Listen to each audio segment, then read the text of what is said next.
প্রিয় শিক্ষার্থী বন্ধুরা, আসসালামু আলাইকুম। আশা করি সকলে অনেক অনেক ভালো আছো।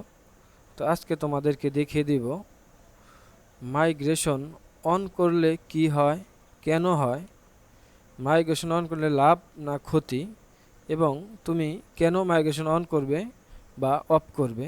তো এই পুরো বিষয়টি জানতে হলে এই ভিডিওটি প্রথম থেকে শেষ পর্যন্ত একটু মনোযোগ সহকারে দেখতে হবে। তো আর দেরি না করে চলো শুরু করে দেই।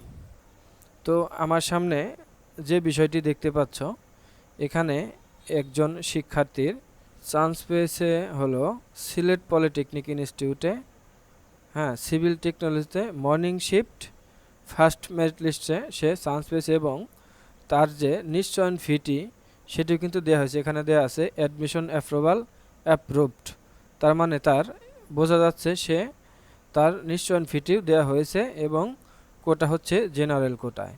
তো সে জেনারেল কোটায় প্রথম মেধা তালিকায় চান্স পেয়ে গেছে। তো এখন তার মাইগ্রেশন অন করব কি করব না, এই বিষয়টি তোমাদেরকে আজকে খুব ভালোভাবে বুঝিয়ে দিব।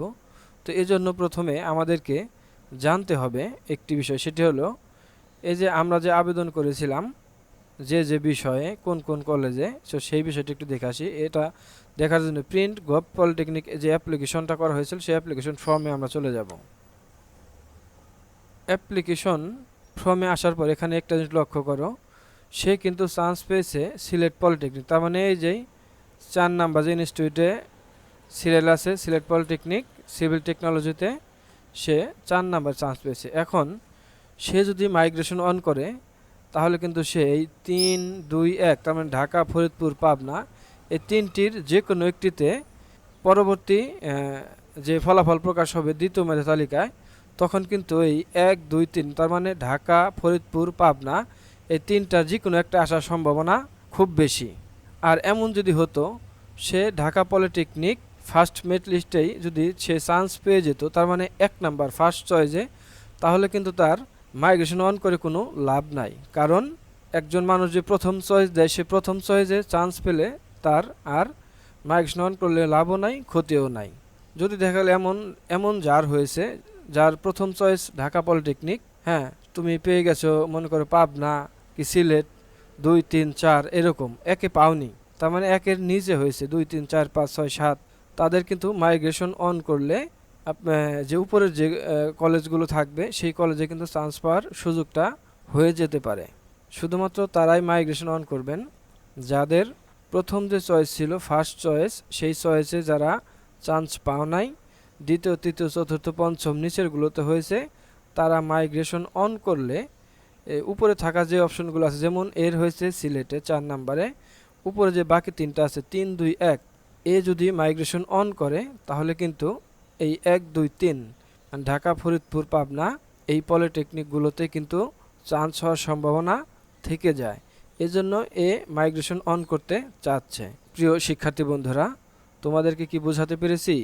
তোমরা কে কে অটো মাইগ্রেশন অন করবে আর কে কে অন করবে না? সহজভাবে বলতে গেলে মানে প্রথম চয়েসে যারা চান্স পেয়েছো তাদের কোনো মাইগ্রেশন অন করার দরকার নাই, অন করলেও কিছু হবে না, অফ করলেও কিছু হবে না।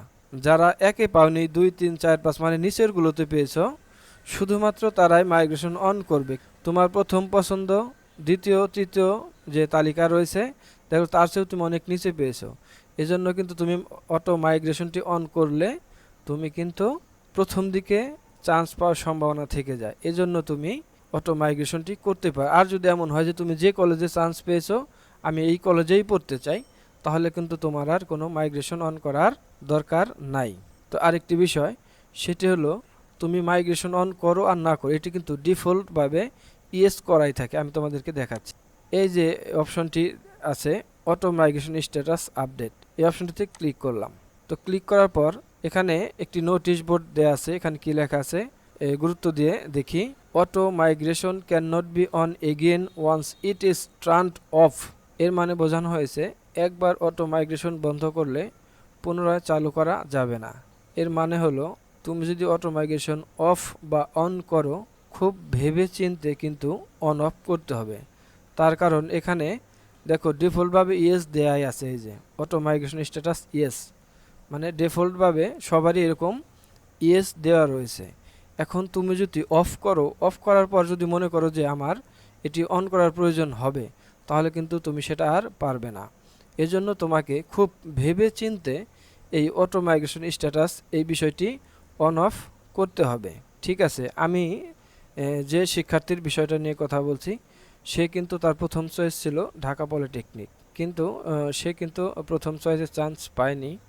এজন্য সে চান্স পেয়েছে 4 নাম্বার সিরিয়ালে সিলেটে। তো তার আগে কিন্তু তার ফরিদপুর, পাবনা, ঢাকা 3টি কলেজ রয়েছে। এজন্য এর অটো মাইগ্রেশন যে ইটি রয়েছে, স্ট্যাটাসটি রয়েছে, এটি কিন্তু ইএস দিয়ে এই যেখানে সাবমিট রয়েছে, এই সাবমিট করে দিব। সাবমিট করার কারণে সে এই সিলেট বাদ দিয়ে ঢাকা, ফরিদপুর অথবা পাবনার যে কোনো একটিতে হয়ে যাওয়ার সম্ভাবনা রয়েছে অথবা হয়ে যেতে পারে।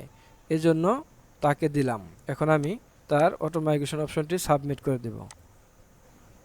এই যে আমি সাবমিট করে দিলাম। এখন কিন্তু এটি আর সাবমিট নেবে না। ঠিক আছে, এই যে এখানে ইয়েস দিয়ে সাবমিট করে দিলাম।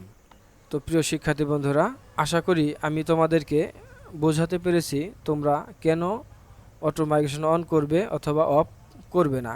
আরেকটি কথা, যাদের যে কলেজেই চান্স হোক না কেন, তারা যদি মন স্থির করে থাকো যে আমি ওই কলেজেই পড়াশোনা করব, তাহলে তোমরা এখান থেকে নো দিয়ে এখানে সাবমিট করে দিবে। সাবমিট করে দিবে, তাহলে কিন্তু তোমাদের আর অন্য কোথাও যেতে হচ্ছে না। তো ধন্যবাদ বন্ধুরা।